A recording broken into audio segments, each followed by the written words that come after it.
حضرت شیخ ابو صالح موسیٰ جنگی دوست علیہ الرحمن ایک نہر کنارے وضو کر رہے تھے کہ پانی کے بہاؤ پر ایک سیب بہتا ہوا آیا۔ بھوک پہلے ہی لگی تھی، سیب کو دیکھا تو اشتہا غالب ہو گئی، سیب اٹھایا اور کھا لیا۔ جب کھا چکے تو معاً خیال آیا کہ یہ تو میرا تھا ہی نہیں، تو جدھر سے پانی آ رہا تھا، بہاؤ جدھر سے تھا، ادھر کو سفر شروع کر دیا۔ تھوڑی دیر چلنے کے بعد دیکھا کہ ایک باغ ہے اور اس میں سیب کے درخت ہیں اور اس کی شاخیں پانی کی طرف جھکی ہوئی ہیں۔ مالک باغ کے پاس گئے، کہا کہ آپ کے باغ کا کوئی ٹوٹا ہوا سیب اور میں کھا بیٹھا ہوں، تو اس کی قیمت مجھ سے لے لیجئے یا مجھے معاف کر دیجئے۔ تو مالک باغ کا نام تھا عبداللہ صومعی، اور وہ بھی زاہد، نیک اور پارسا تھے۔ جب انہوں نے دیکھا کہ اس نوجوان نے سیب کھانے پر مجھ سے معذرت کی ہے یا پیسے دینے کے لیے تیار ہے، یہ تو کوئی جوہر ہے، کہا 12 سال میرے باغ کی نوکری کرنی پڑے گی، اس کے بعد ایک شرط اور ہے، پوری کر دو گے تو میں تمہیں معاف کر دوں گا۔ کہا ٹھیک ہے، 12 سال نوکری کرتے رہے۔ کہا اب دوسری شرط ہے کہ میری ایک بیٹی ہے جو آنکھوں سے نابینا ہے، کانوں سے بہری ہے، زبان سے بول نہیں سکتی، اپاہج بھی ہے، چل نہیں سکتی، اس کے ساتھ تمہیں نکاح کرنا ہوگا۔ کہا یہ بھی منظور ہے۔ نکاح ہو گیا۔ کہا اس کمرے میں تمہاری بیوی تمہارا انتظار کر رہی ہے۔ جب کمرے میں دیکھا تو ایک صحیح الاعضاء خوبصورت صاحب جمال خاتون منتظر تھی۔ سمجھا غلطی لگ گئی ہے، واپسی جلدی سے پلٹے اور اتنی تیزی سے پلٹے کہ دروازے کی چوگاٹ کے ساتھ سر لگا اور سر پھٹ گیا اور خون بہ رہا، اور واپس آئے تو شیخ عبداللہ صومعی کہنے لگے کہ کیا ماجرا ہوا؟ کہا کہ وہ کوئی اور خاتون ہے، جو نقشہ آپ نے بتایا تھا وہ تو نہیں ہے۔ کہا وہی میری بیٹی ہے اور آپ کی بیوی ہے۔ وہ بہری اس لیے ہے کہ آج تک اس کے کانوں نے غیر محرم کی آواز نہیں سنی۔ وہ نابینا اس طرح ہے کہ آج تک اس نے غیر محرم کی شکل تک نہیں دیکھی۔ اپاہج اس لیے ہے کہ وہ غیر محرم کے لیے کہیں چل کے نہیں گئی۔ اسی طرح باقی جو چیزیں بتائی تھی ان کی تعبیر بتائی۔ کہا وہی تمہاری بیوی ہے۔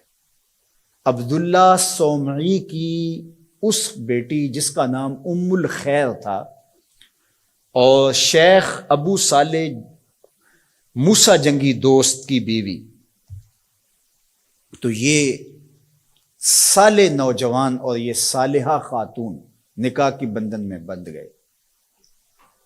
اللہ تعالیٰ نے پھر ان کو ایک فرزند عطا کیا۔ اس فرزند کا نام الشیخ السید عبد القادر جیلانی علیہ رحمہ و رضوان تھا۔ اقبال نے کہا تھا سیرت فرزند از امہات، جوہر صدق و صفا از امہات۔ بیٹوں کی بیٹیوں کی سیرتوں کا جوہر ماؤں سے ہوتا ہے۔ باپ کا رزق حلال اولاد پہ اثر انداز ہوتا ہے۔ رزق حلال اگر آپ کی زندگی میں شامل ہو جائے تو پھر اس کا عملی نتیجہ یہ ہے کہ ایک صالح معاشرت کی بنیاد پڑتی ہے اور آپ صالح معاشرت کے ایک بہترین فرد ہوتے ہیں۔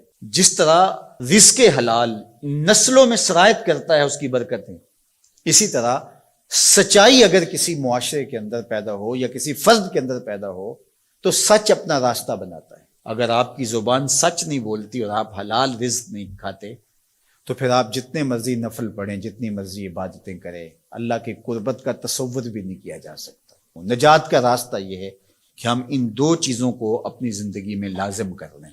اور آج چونکہ 11 ربیع الثانی ہے اور پوری دنیا کے اوپر حضرت شیخ عبد القادر جیلانی علیہ رحمہ و رضوان کا یوم منایا جاتا ہے، اور چونکہ وہ 11 تاریخ کو لوگوں کو جمع کر کے دین سکھایا کرتے تھے، اور ملا علی قاری نے نزہۃ الخاطر الفاطر فی مناقب شیخ عبد القادر میں لکھا ہے کہ آپ کے خطبے میں اجتماع 70 ہزار لوگوں کا ہوتا تھا، اور یہ ہر 11 کو کیا کرتے تھے۔ اس وجہ سے اپنی سہولت کے لیے جس طرح ہم مقرر کوئی دن کر لیتے ہیں کہ ہر پیر کو محفل ہوگی، ہم مقرر کرتے ہیں ہر ماہ کی پہلی تاریخ کو محفل ہوگی، تو انہوں نے یہ دن مقرر کیا تھا۔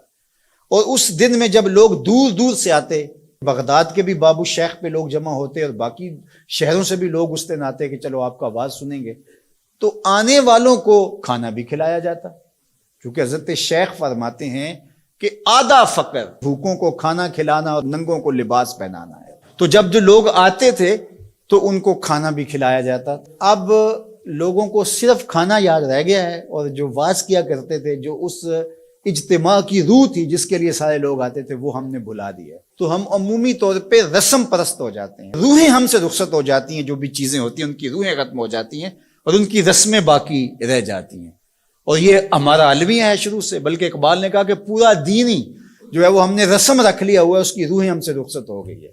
رہ گئی رسم ازاں روح بلالی نہ رہی، فلسفہ رہ گیا تلقین غزالی نہ رہی. مسجد مرثیہ خواہ ہے کہ نمازی نہ رہے، یعنی صاحب اوصاف وہ حجازی نہ رہے. حضور نے ارشاد فرمایا لا یبق من الاسلام الا اسمہ ولا یبق من القرآن الا رسمہ مساجدہم عامرۃ وہی خراب من الہدی. ایک وقت آئے گا کہ قرآن صرف رسم کے طور پہ باقی رہ جائے گا، اور جو ہے وہ اسلام کا صرف نام باقی رہ جائے گا. مسجدیں زیب و زینت کے لحاظ سے تو آباد ہوں گی، بڑے اونچے اونچے مینار ہوں گے، گنبد اچھے ہوں گے، قالین اچھے بچھے ہوں گے، دیواریں منقش ہوں گی، یہ سب کچھ تو ہوگا، لیکن نمازیوں سے خالی ہو جائیں گے، ہدایت کے نور سے خالی ہو جائیں گے. تو آج یہی ماجرا ہے کہ ہر چیز کی رسم باقی رہ گئی ہے.